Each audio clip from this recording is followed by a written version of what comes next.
Hey everyone, this is Rachel and welcome to another scrapbooking process video. If you hang out until after the video is through, there are always detailed shots of my current layout. Let's get going! Hey everyone, so I am getting started here today by doing some mixed media. I watched a Missy Whedon video earlier this morning and now it's like, now I must play with my mixed media! So I'm going to go ahead just on my page. This is Stampin' Up! Cardstock, which actually withstands mixed media quite well, but I like to give it a little extra oomph with my gesso. So I'm going to go ahead and do that. When I use white background paper, I'm more likely to use the clear gesso just because the white gesso isn't exactly this color, so I just find it works a lot better. So I'm not exactly sure what I'm going to be scrapbooking yet. I really just wanted to play with some mixed media, and then we'll see where that takes us. All right, folks, I'm going to get you put on fast forward. And apparently, I don't know if you can see or not, but Xanthi has decided to join me on my lap, so this is going to be super fun. All right, I'm going to get you put on fast forward, so let's get going. Okay, so I'm going to go ahead and use my silicone brush to spread out the gesso. This is just a chunk of silicone in the shape of a brush. I got mine at Michael's. It's by Prima, I believe. And so now my gesso is dry, and I've decided I'm going to work on a layout about a crop I went to up in New Hampshire. I'm just pulling out from my shimmerz creamies some colors that match, and I believe I go with One Hot Mama, Jolly Green Giant, Dandelion, and Lucko the Irish. And then I'm looking for some other colors to add to it as well. So I add some Jenny B Blue, that is Mango Tango, and Tuscan Sun, which are the three. You know what? That might not be Tuscan Sun. That might be Caribbean Sunset. I'm not 100% sure, so I'm sorry about that.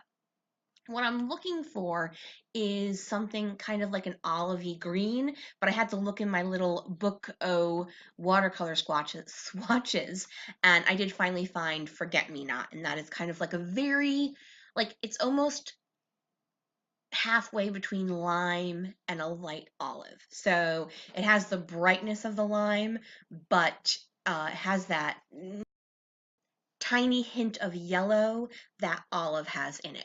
So all I'm doing is I sprayed in all of my little creamies the some water, and then I sprayed down my sheet of paper with water as well, and then I just dropped the watercolors in, and then for the sprays I just sprayed them. Now after I turned the camera off to let this dry, I did go ahead and kind of twirl the paper around. I'll show you how I did that when I finish this. So I went ahead, did all my greens, blues, and then I let that completely dry, and so now I'm coming in with my pinks and reds and oranges, just so there'd be less muddying than necessary. Anytime you try to do a rainbow where it's not individual stripes, you run the risk of muddying your colors, and I didn't want that to happen. Now, a while back, I had done a page where I did heavy coloring like this, and then I used a paper towel. So here's where I'm swirling it around. But I had done a piece where I had done heavy watercoloring that, but then I had used a paper towel to mop the majority of it up.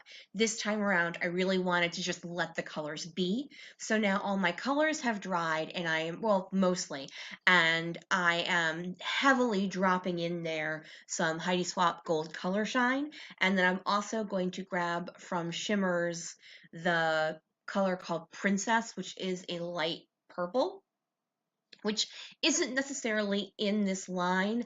I knew, however, spreading into the other colors, it would read more as a magenta-y type color. So here is everything completely dry and all set.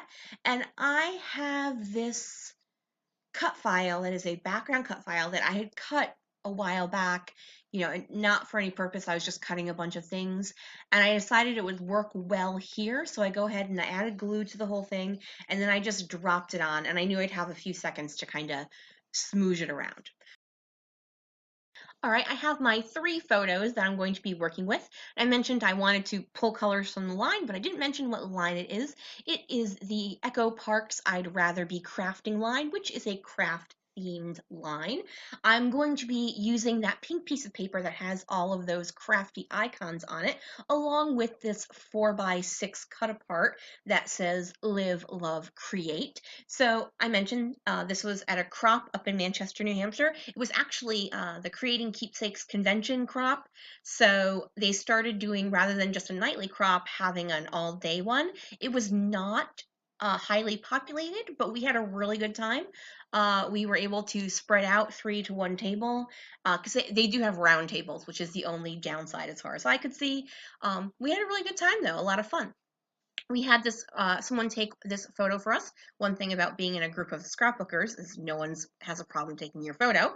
And right now what I'm doing, as you can see, that has appeared in the upper right hand corner, I took that pink icon paper and I fussy cut out several bits of crafty ephemera for my own use.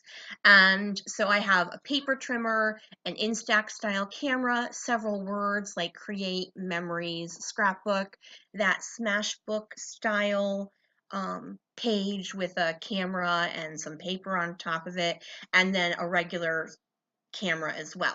So I'm going ahead and gluing down my photos. As when I have mixed media in my background, I like to do a mix of both HAG and liquid glue. It just helps adhere long term better. So I'm just creating 3 different embellishment clusters, starting with my fussy cut ephemera pieces, and I'm also going to use one of those pieces of flair that is from Felicity Jane. I just keep all my flair together, and I just picked out some that I thought might work well. I also have those wood veneer hearts, and those are from Studio Calico. So just so you know, wow, I'm going to repeat the word so several times. I apologize. Okay, as I was saying, the big photo is the one of the 3 of us, and then the 2 smaller photos, one is a picture of the menu at the restaurant in the hotel. They had done their cocktails had specialty scrapbooking names, and then the other photo is of the other 2 ladies taking pictures of the menu of the specialty scrapbooking names, because come on, you have to have humor. So I decided I needed to bring a little bit more blue and green into my embellishments because my embellishments were mainly pink. So in a basket I keep right above where I scrapbook, I had these Mombi chipboard stickers. And once again, they just have words like, super awesome, friendship, blah, blah, blah. I don't exactly remember what the words are. But that's going to finish off my embellishments. I'm moving on to my title, which is very aptly called CKC Crop. That is using a very old set of thickers that are wood grain. And then I am finishing off by adhering some enamel dots with the help of some liquid glue. And then I'm going to pull out a pink label from Ellie's Studio, just once again up in my basket. And I'm going to do my journaling off screen. That's all for today, folks. Thanks so much for joining me here. Have a great day. And if you can, flick me a thumbs up. Bye.